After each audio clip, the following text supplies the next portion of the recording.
जीवन में एक भी पल ऐसा नहीं है जब आपसे आपकी विस्मृति हुई हो या आपके साथ कोई अभिन्नता हो,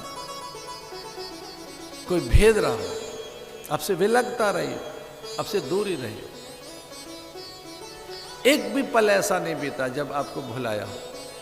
आपसे अलग हूं नहीं मैं, आपको अनुभव करता रहूं, आपको भजता रहूं, आपको ध्याता रहूं। मेरे ध्यान में केवल आप रहें, मेरे विचार में केवल आप रहें, मेरे जीवन में आप हैं। जो मेरी एक एक श्वास प्रश्वास है उसमें आप रहते हैं, मेरे पूरे चिंतन में आप रहते हैं, मेरे पूरे आसपास में कोई और रहता नहीं। हे माधव, मेरे पूरे जीवन में आप रहते हैं। भगवान को लगा जो हर पल मुझे याद करता रहा हो और मैं उसे कुछ दे नहीं पाया। पोटली खोलकर एक मुट्ठी तंदुल और वो ऐसे ही चबाने लगे। तो पुराणों में आता है, बड़ी रसीली कथा है कि भगवान ने जैसे मानो एक लोक का राज्य दे दिया हो और दूसरा मुट्ठी तंदुल जब भगवान चबाने लगे तो जैसे मानो उन्होंने सब कुछ सौंप दिया हो। और जैसे ही भगवान एक और मुष्टिक तंदुल के वो लेके चबाना ही चाहते थे कि रुक्मिणी ने हाथ पकड़ लिया, रोक लिया, धीरे से कान में ये कहकर कि पार्वती की तरह से हमको शमशान में रहने की आदत नहीं, सब हमारा सौंप देंगे, हमारा सब कुछ दे दोगे। आपने सब सौंप दिया इसे। भगवान ने अपना संपूर्ण वैभव। वैसे एक बात और भी है, जैसे पिता की संपत्ति पर संतानों का स्वाभाविक अधिकार है, वैसे ही भगवान की हर वस्तु पर भक्त का अधिकार है।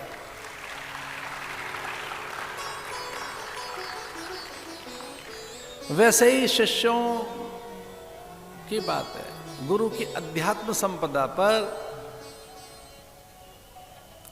जो उनकी अध्यात्म संपदा है उस पर भी शिष्य का अधिकार रहता है। जो अधिकारी शिष्य हैं वो गुरु से ऐसे ही सब कुछ प्राप्त कर लेते हैं, अनायास उन्हें मिल जाता है। उसमें कृपा तो मूल है ही, उनकी अनुग्रह तो मूल है ही। बिना अनुग्रह के तो प्राप्त होगा नहीं। और इससे बड़ा क्या अनुग्रह हुआ कि हम मनुष्य हैं। देवानुग्रह हेतुकम, भगवान का ये अनुग्रह ही है कि हम मनुष्य हैं। इसमें माता पिता का संयोग जैसा दिखता है, हमारे पुण्य दिखते हैं, सत्कर्म दिख रहे हैं।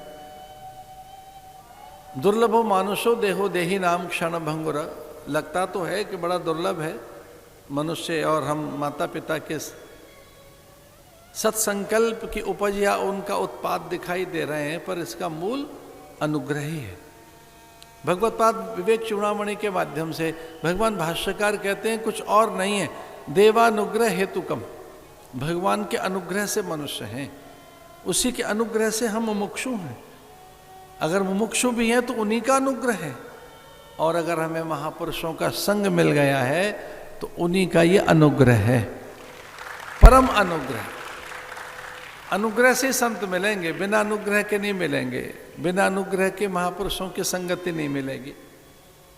और ये अनुग्रह मान रहे हैं, उनके चरणों में शीश झुकाए बैठे हैं, पग पखार रहे हैं। भगवान ने अपनी पीतांबर से उसके पैर पोंछ दिए।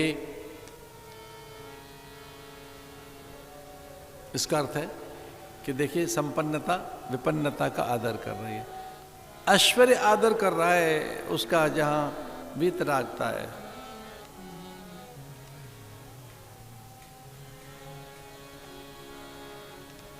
भगवान ने भी फिर धीरे से बात कह दी।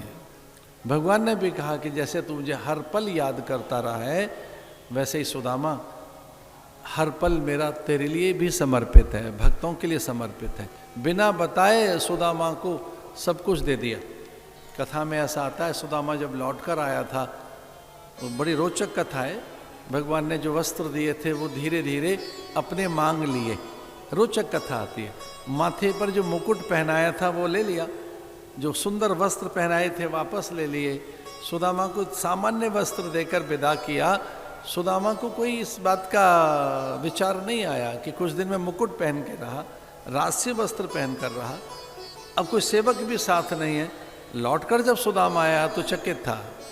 वो सारी वसुधा का वैभव जो भगवान के पास था, जो कुछ भी द्वारिका में था, वैसा उसने अपने घर में, अपने भवन में, अपने नगर में पाया। ये भगवान की प्रकृति है।